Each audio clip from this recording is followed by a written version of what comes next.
Hello friends, welcome to students platform. চলে এলাম বন্ধুরা to continue our discussion, our study without any further delay. আশা করছি বন্ধুরা তোমরা আগের ভিডিওটা অবশ্যই দেখেছো। যারা এখনো দেখে থাকুনি তারা অবশ্যই দেখবে, কারণ আজকের যে ভিডিওটা আগের ভিডিওর সঙ্গে closely related. The previous video is the integral part of this one, and so you must watch the previous one. আর একই সঙ্গে বলবো বন্ধুরা, যারা এখনো পর্যন্ত শেয়ার করনি, লাইক করনি বা সাবস্ক্রাইব করো, তো অবশ্যই সাবস্ক্রাইব করো, ভিডিওগুলোকে লাইক করো, আর যত পারো তোমরা এটা শেয়ার করো। তাহলে পরের ভিডিওগুলো বন্ধুরা তৈরি করতে আমি ইন্সপায়ার্ড হব না। তো লেট স্টার্ট। আগের দিনে অন কিলিং আ ট্রির আমি একটা ওভারভিউ দিয়েছিলাম, তো আজকে আমরা এই টেক্সটটা থরলি পড়ব। তো চলো। It takes much time to kill a tree. It takes much time to kill a tree.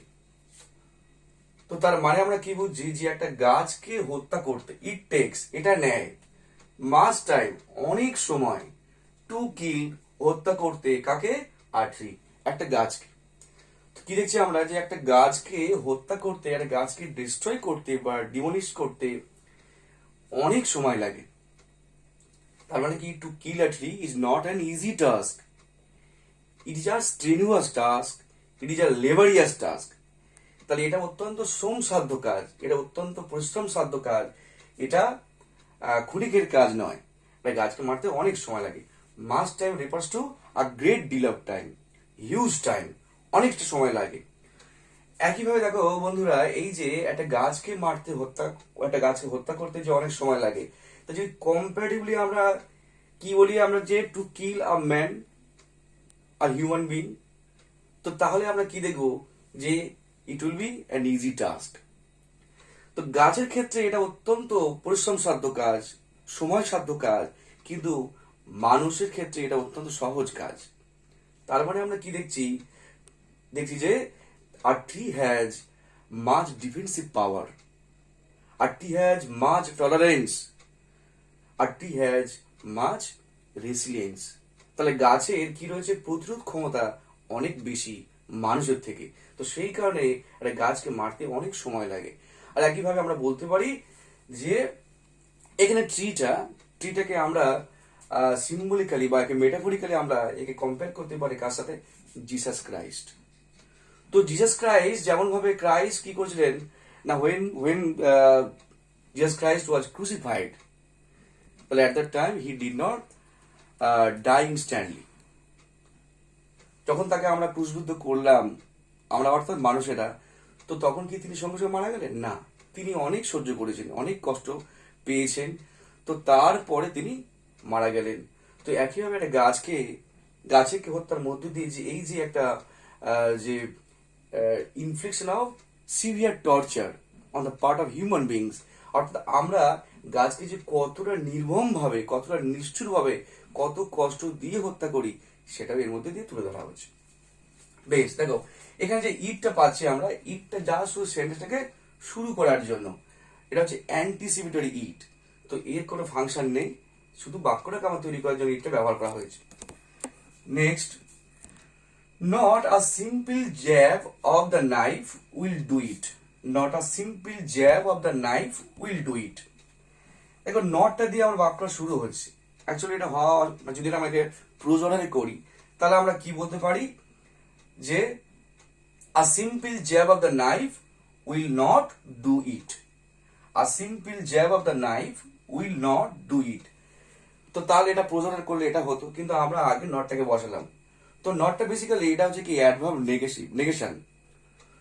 তো এটা আমরা বাক্যের শুরুতে নটটা বসিয়ে একে আমরা করে দিচ্ছি এখানে সেন্টেন্স অ্যাডভার্ব, অর্থাৎ পুরো বাক্যটাকে আমরা নেগেটিভ বা নেগেট করে দিচ্ছি। তো এখানে দেখো পুরো ব্যাপারটা না, আ সিম্পল জ্যাব। তাহলে এখানে সিম্পল জ্যাব, সিম্পল মানে কি? সিম্পল মানে হচ্ছে কোনো অর্ডিনারি। তাহলে অর্ডিনারি একটা সাধারণ, একটা ক্যাজুয়াল।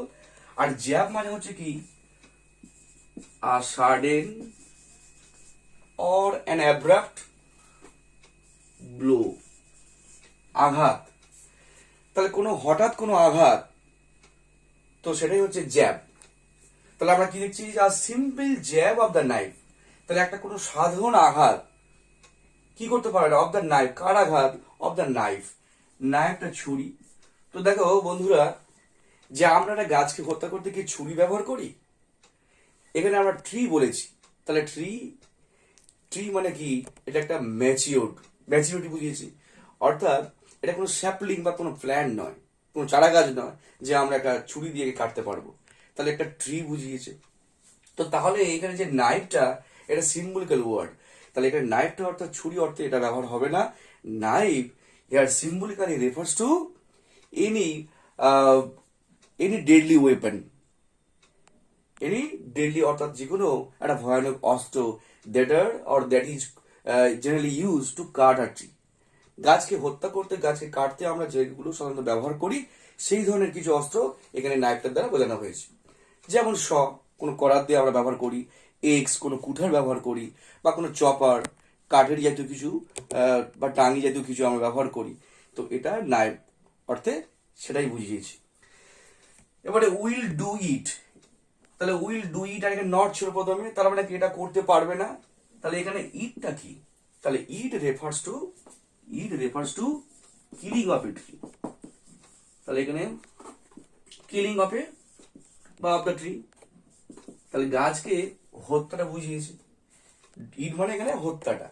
তাহলে আমরা কি দেখলাম, যে একটা গাছকে মারতে অনেক সময় লাগে, একটা দীর্ঘ সময় লাগে, আর একটা সাধারণ কোনো আঘাত কি দিয়ে, কোনো ধারালো অস্ত্র দিয়ে সেটা এই কাজটা করতে পারবে না। এই কাজটা মানে কোনটা, গাছকে হত্যা করতে। তো নেক্সট লাইন আমরা লিখবো,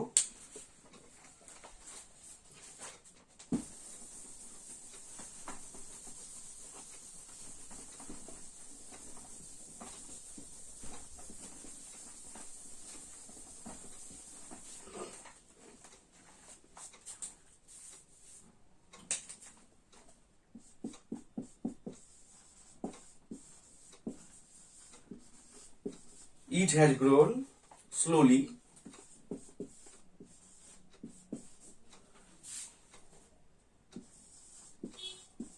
consuming the earth.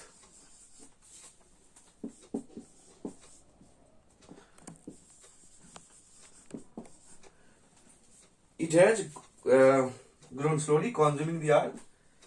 বন্ধু, তোরা অবশ্যই টেক্সট বইটা পাশে রাখবে এবং লাইনগুলো মিলিয়ে দেখবে, যাতে করে তোমার সুবিধা হবে। তো দেখো এখানে আমরা কি দেখছি, যে it has grown slowly consuming the earth. তাহলে এখানে ইট রেফার্স টু কে, দ্য ট্রি, গাছটি। হ্যাজ গ্রোন বেড়ে উঠেছে। কিভাবে বেড়ে উঠেছে, স্লোলি, ধীরে ধীরে। কনজিউমিং মানে কি, ভক্ষণ করে বা খেয়ে, যেমনটা আমরা আমাদেরকে মাছ থেকে খেতে হয়। তো একইভাবে এটা কি, ইট আপ বা সোয়ালো আপ, বা সোয়ালো আপ, সেটা হচ্ছে কি, কনজিউমিং। কি খাচ্ছে, দি আর্থ। এখানে পৃথিবী অর্থে ব্যবহৃত হয়নি, পৃথিবী কথাটা এখানে বেশি অর্থবহক হবে না। আর্থ এখানে মাটি, সয়েল, অর্থাৎ আর্থলি নিউট্রিয়েন্টস।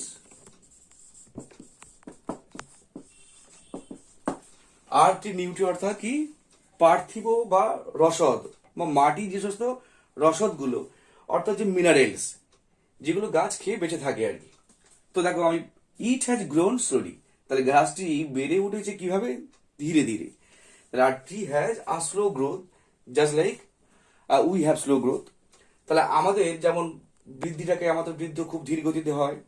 তো এর আগে আমি বলেছিলাম যে a tree here in the first stanza, in the first episode, a tree has been compared to a child. তো just like a child, a tree grows slowly. একটা শিশুর মতো এই গাছ অত্যন্ত ধীরে ধীরে বেড়ে ওঠে। তো এটা যেমন কি, একটা শিশুর যেমন, মানে শিশুকাল সবার জন্য, বিশেষ করে ছোটবেলায় আমাদের কিসের প্রয়োজন, সমস্ত একটা ব্যালেন্স ডায়েট, তো সুষম খাদ্যের প্রয়োজন।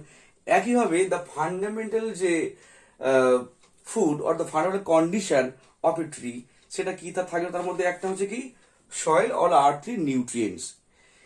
আচ্ছা বেশ, তাহলে এখানে কি দেখছে স্লোলি কনজিউমিং দি আর্থ, তাহলে আর্থ এখানে কি বললাম, মাটির সমস্ত যে সমস্ত মিনারেলস গুলো গাছ খেয়ে বেড়ে ওঠে, যে অর্থাৎ এখানে কি থাকে হিউমাস, গাছের বৃদ্ধির জন্য একান্ত দরকার হিউমাস, তো সেটা গাছ খেয়ে বেড়ে ওঠে। It has slowly grown consuming the earth.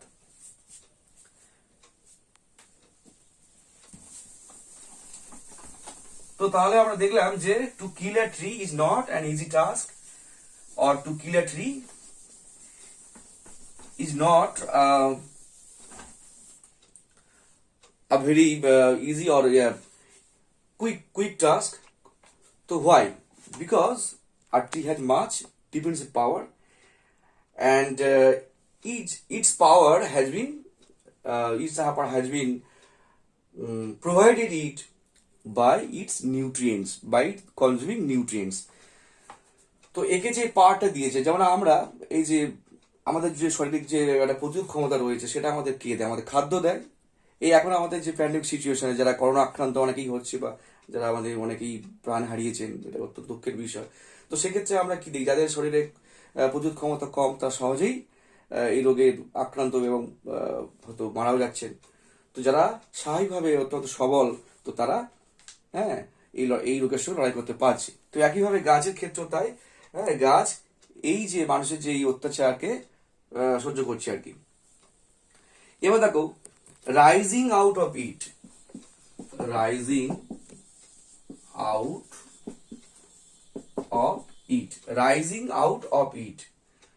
তো এখানে ইটটা দেখো, প্রতি ক্ষেত্রে দেখো ইটটার আলাদা মানে হচ্ছে, এখানে ইটটা কি রাইজিং আউট অফ ইট, ইটটা হচ্ছে সয়েল বা আর্থ। রাইজিং আউট, তাই তো রাইজিং আউট মানে কি, রাইজ আউট টু ফিজাল ভার্ব, অর্থাৎ এটা রাইজ আউট মানে কি গ্রো বা গ্রোয়িং, আপওয়ার্ড, গ্রোয়িং আপওয়ার্ড অর্থাৎ ঊর্ধ্বমুখী যাত্রা বা ঊর্ধ্বমুখী বেড়ে ওঠা আর কি। তো গাছ কি করছে, যখন আমরা গাছকে একটা বীজকে মাটির মধ্যে দিলাম, বসালাম, তখন কি থাকে, এটা একটা সুপ্ত অবস্থা থাকে। তো তারপর সেই বীজটি যখন কি পায়, লাইফ গিভিং এলিমেন্টস, অর্থাৎ বাঁচার যে রসদগুলো একান্ত প্রয়োজন, যখন সেগুলো পায় তখন সে কি হয়, জার্মিনেট হয়, অর্থাৎ অঙ্কুরোদ্গম হয়, জীবের অঙ্কুরোদ্গম ঘটে। তারপরে সেটা আস্তে আস্তে কি হয়, রাইজিং আউট অফ ইট, অর্থাৎ সেই মাটি থেকে ক্রমশ বেরিয়ে আসে। তো সেই জন্য ওই মাটি ভেদ করে আসে বলেই আমরা ওকে উদ্ভিদ বলি। তো দেখো তারপরে ফিডিং আপন ইটস ক্রাস্ট, ফিডিং আপন ইটস ক্রাস্ট, তাহলে একটা বীজ ছিল, তো বীজটা কি হলো, অঙ্কুরোদ্গম হলো, অর্থাৎ প্রাণ পেল। এবার কি প্রয়োজন, তো এবারে প্রয়োজন হচ্ছে তার খাদ্য। তো ফিডিং আপন ইটস ক্রাস্ট, ফিডিং মানে কি, ফিডিং মানে হচ্ছে খাওয়ানো, ফিডিংটা আমরা বলতে পারি ইটা, অর্থাৎ give food to or supply food for। দেখো ফিডিং এই ওয়ার্ডটা এটা একটা প্যাসিভ ফর্ম, অর্থাৎ প্যাসিভ ভার্ব। জেনারেলি এই ওয়ার্ডটা প্যাসিভ সেন্স ইউজ হয়। তো কেন, ফিডিং মানে খাওয়ানো, তো খাওয়ানো মানে কি, এটা নিজে খাচ্ছি না, খাওয়াতে হচ্ছে। যেমন একটা শিশু, তো যেমনটা আমি গাছের সঙ্গে তুলনা করলাম, যে শিশু যখন সে কি যখন প্রথমে একদম খুব ছোট থাকে, তখন কি তাকে খাওয়াতে হয়, সে খেতে পারে না। তো একইভাবে যখন গাছটা সবে অঙ্কুরোদ্গম হলো, যখন প্রাণ পেলো, মাটি থেকে বেরিয়ে এলো, তো তখন তাকে খাওয়ানোর প্রয়োজন। তো তাকে খাওয়াতে হয়, কে খাওয়ায়, শিশু যেমন তার মা খাওয়ায়, তো গাছকে কে খাওয়ায়, গাছকেও তার মা খাওয়ায়। কি মাটাকে, অর্থাৎ এই যে নেচার, অর্থাৎ nature acts like a mother, nature acts like a mother and eat, অর্থাৎ nature feeds upon the plant or the sapling, তো ওকে খাইয়ে বাঁচিয়ে রাখে। তো এবার দেখো ফিডিং আপন কথাটা আরো বলতে পারি আমরা, যে যেটার উপর সে নির্ভরশীল, অর্থাৎ ডিপেন্ডেন্ট। আমরা অনেক কিছু কাজের উপর নির্ভরশীল না হলে চলবেই না আমাদের, তো সেই ক্ষেত্রে আমরা ডিপেন্ডেন্ট হয়ে থাকি। তো একইভাবে গাছের ক্ষেত্রে, চারা গাছটার ক্ষেত্রে সে ডিপেন্ডেন্ট কার উপর, ইটস ক্রাস্ট। তো ক্রাস্ট হচ্ছে কি, ক্রাস্ট হলো top layer, topmost layer of the earth. ক্রাস্টটা কি হলো, টপমোস্ট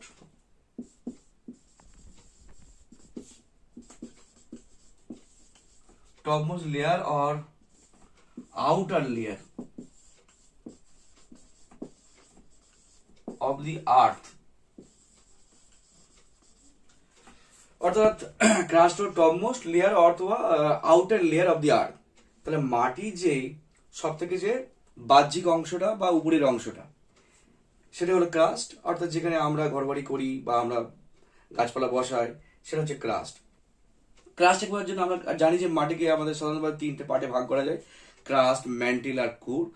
তো মাটির উপরের অংশটা, অর্থাৎ যেখানে এই crust is full of humus, যেখানে হিউমাস থাকে, এবং এই হিউমাসটা হচ্ছে গাছের বৃদ্ধির জন্য একান্ত অপরিহার্য।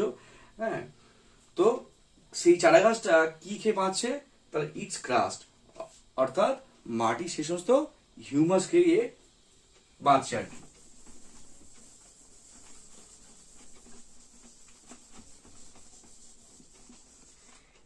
এবারে দেখো কি আছে, absorbing years of Sunlight, air, water. Absorbing years of Sunlight, air, water. তো গাছ খেলো কি, ক্রাস্ট খেলো, ক্রাস্ট অর্থাৎ যে আর্থের নিউট্রিয়েন্টস। তো এরপরে কি করছে, অ্যাবজর্বস। এগুলো হচ্ছে কি, তার লাইফ গিভিং এলিমেন্টস, বা এগুলো হচ্ছে কি যে fundamental condition for the growth or for the survival of a tree. একটা গাছের বৃদ্ধির জন্য বা গাছের প্রাণ ধারণের জন্য বা তাকে বাঁচানোর জন্য এগুলো একান্ত অপরিহার্য। তো গাছ কি করে, লাইট, এই লাইট, এয়ার, ওয়াটার, এগুলো সব কি করে, অ্যাবজর্ব করে। অ্যাবজর্ব মানে কি, শুষে নেওয়া, শোষণ করে, সোক আপ, শুষে নেওয়া। তো গাছ এগুলো কি করে, শুষে নেয়। এবার দেখো, অ্যাবজর্বিং ইয়ার্স অফ সানলাইট, তার মানে কি করে, অ্যাবজর্বস, আর tree absorbs light, air, water for years, অর্থাৎ বছরের পর বছর ধরে। তাহলে এইগুলো একদিন দুদিন, যেমন আমরা কি একদিন খেলে কি আমরা বাঁচবো?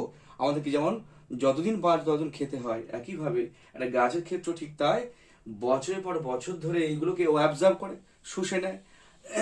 তো এইভাবে গাছ বাঁচে।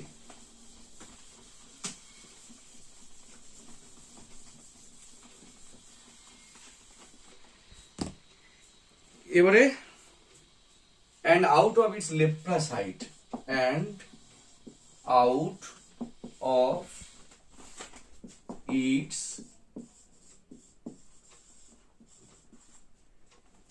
leprous height, and out of its leprous height, sprouting leaves,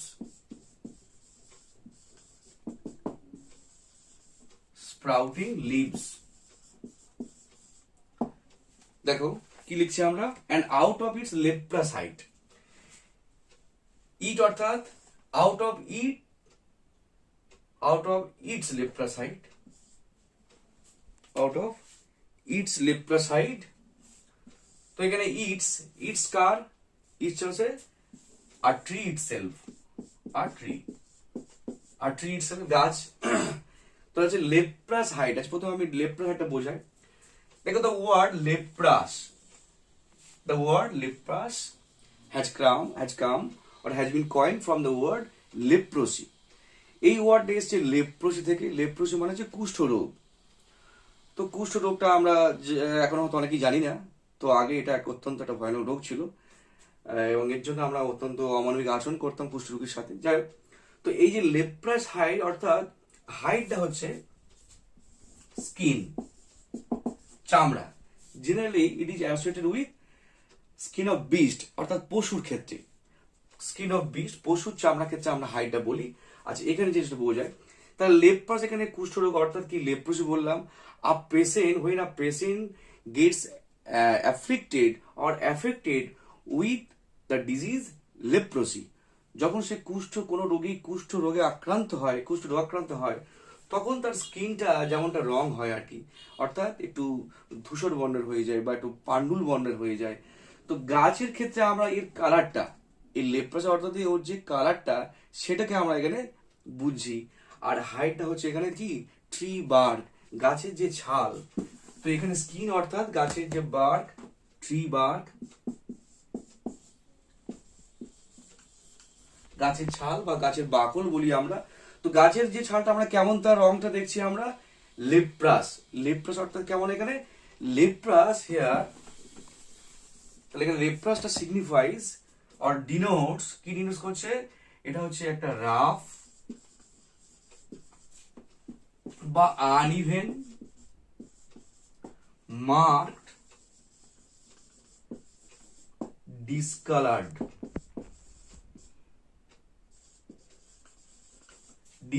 bark. তাহলে লেপ্রাস কথাটার মধ্য দিয়ে আমরা কি পাচ্ছি, rough or uneven marked and discoloured bark, অর্থাৎ একটা অমসৃণ খসখসে, মার্ক দাগ বিশিষ্ট, অর্থাৎ প্রচুর দাগ পাক রয়েছে, গুটি গুটি রয়েছে, ডিসকালার রংটাকে ফেড হয়ে গেছে, রংটা ফেড হয়ে গেছে। তো এমন যে গাছের ছাল সেটাকেই বোঝানো হচ্ছে এই লেপ্রাস হাইড ওয়ার্ডটা দিয়ে। তো এই লেপ্রাস হাইডটার মধ্যে দিয়ে আমরা কি পাচ্ছি, দ্য পোয়েটসের ডায়াগনস্টিক মাইন্ড। ডায়াগনস্টিক মাইন্ড অর্থাৎ দেখো আমি বলেছিলাম যে our poet J.G. Patel is an eminent practitioner, medical practitioner. He is a doctor and at present he is practicing in Mumbai, বলেছিলাম। তো তিনি একজন ডাক্তার। তো ডাক্তারের এই যে ডায়াগনস্টিক মাইন্ড তো থাকবেই, ডাক্তারের কাছে কি রোগ নির্ণয় করা, রোগ সম্পর্কে কিছু কথাবার্তা আলোচনা করা। তো এটাই আমরা তার কবিতার মধ্যে দিয়ে এটাই আমরা পাচ্ছি। এবার দেখো, তাহলে আমরা দেখলাম যে গাছের যে ছালের রংটা কেমন হয়ে গেছে। এবার স্প্রাউটিং লিভস। স্প্রাউটিং মানে হচ্ছে কি হয় না, শুট হওয়া অর্থাৎ বেরিয়ে আসা। প্রডিউস নিউ লিভস, অর্থাৎ কুড়ি হওয়া, যেমন ফুলে কুড়ি হয়, গাছের ক্ষেত্রে এরকম যে শুট, নতুন যে কচি কচি পাতাগুলো বের হয় আর কি, তো সেটা কি স্প্রাউট হওয়া, অর্থাৎ এটা বলা হয় অঙ্কুরোদ্গম হওয়া মতো আর কি। তো এখান থেকে লিভস নতুন পাতা বেরিয়ে আসে। তাহলে গাছের যে সেই যে ছাল, সেই যে লেপ্রাস হাই গাছের যে ছাল, তাহলে ওই ছাল ভেদ করে কি দেখি আমরা, যে কচি কচি পাতা টুইগস এটা বেরিয়ে আসে। তো এইভাবে একটা গাছ কিভাবে বেড়ে ওঠে সেটা এই ফার্স্ট যে স্ট্যান্ডা বা ফার্স্ট যে আমরা বলেছিলাম যে তিনটে এপিসোডে বা তিনটে এপিসোডে ভাগ করেছিলাম। তো ফার্স্ট এপিসোডে আমরা দেখলাম আর trees gradual and steady birth, gradual and steady growth, and it is compared to a child, and like a child how it gets survived. তো এটাই আমরা দেখছি। তো শিশুর মতো সেও কিভাবে বেঁচে উঠছে, প্রথম পার্টে আমরা এটাই দেখলাম। তো থ্যাংক ইউ বন্ধুরা।